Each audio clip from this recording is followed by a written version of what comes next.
بسم اللہ الرحمن الرحیم۔ ایک دن حضرت سلیمان علیہ السلام سمندر کے کنارے تشریف فرما تھے۔ اچانک ہی ان کی نگاہ ایک چونٹی پر پڑی جو اپنے منہ میں گندم کا دانہ لیے سمندر کی طرف جا رہی تھی۔ سلیمان علیہ السلام مسلسل اس کو دیکھ رہے تھے۔ وہ چونٹی چلتے چلتے سمندر کے کنارے پہنچی تو اسی دوران سمندر کے پانی سے ایک مینڈک نے اپنا سر باہر نکالا۔ اس نے منہ کھولا تو چونٹی اس کے منہ کے اندر داخل ہو گئی۔ پھر مینڈک تیرتا ہوا سمندر کے اندر چلا گیا۔ اچانک سے وہی مینڈک پھر دوبارہ پانی سے باہر آیا۔ اس نے منہ کھولا اور چونٹی اس کے منہ سے باہر آ گئی، لیکن گندم کا دانہ اس کے منہ میں نہیں تھا۔ حضرت سلیمان علیہ السلام نے اس چونٹی کو طلب کیا اور اس واقعہ کے متعلق اس سے سوالات کیے۔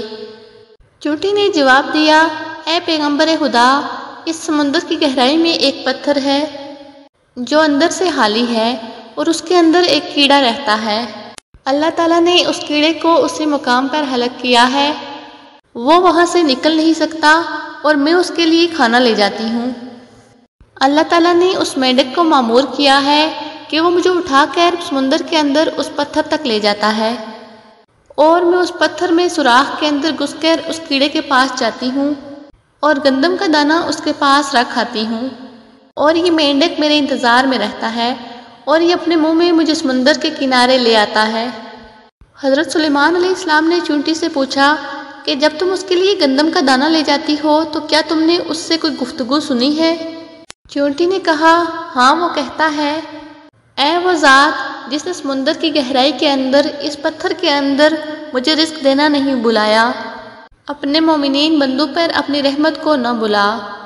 ایک دفعہ حضرت سلیمان علیہ السلام انسانوں، جنوں اور تمام لشکروں کو لے کر طائف یا شام میں وادی نمل سے گزرے، جہاں چیونٹیاں بہت زیادہ تعداد میں تھیں۔ چیونٹیوں کی ملکہ نے تمام چیونٹیوں سے کہا کہ چیونٹیوں، تم تمام کی تمام اپنے اپنے گھروں میں چلی جاؤ، ورنہ سلیمان اور سلیمان علیہ السلام کا لشکر تمہیں بے خبری میں کچل ڈالے گا۔ چیونٹی کی اس بات کو سلیمان علیہ السلام نے 3 میل کی دوری سے سن لیا اور مسکرا کر ہنس دیے، اور قرآن پاک میں ارشاد ہوا جس کا ترجمہ ہے، ورنہ کچل ڈالیں گے سلیمان اور ان کے لشکر بے خبری کے عالم میں۔ چیونٹی کی بات کو 3 میل کی دوری سے سن لینا یہ حضرت سلیمان علیہ السلام کا معجزہ ہے۔ اس سے معلوم ہوتا ہے کہ انبیاء علیہ السلام کی سماعت اور بصارت کو عام انسانوں کی سماعت اور بصارت پر قیاس نہیں کر سکتے، بلکہ انبیاء علیہ السلام کی تمام طاقتیں باقی انسانوں کی طاقتوں سے بڑھ چڑھ کر ہوتی ہیں، اور یہی ہمارا عقیدہ اور یہی ہمارا یقین ہے۔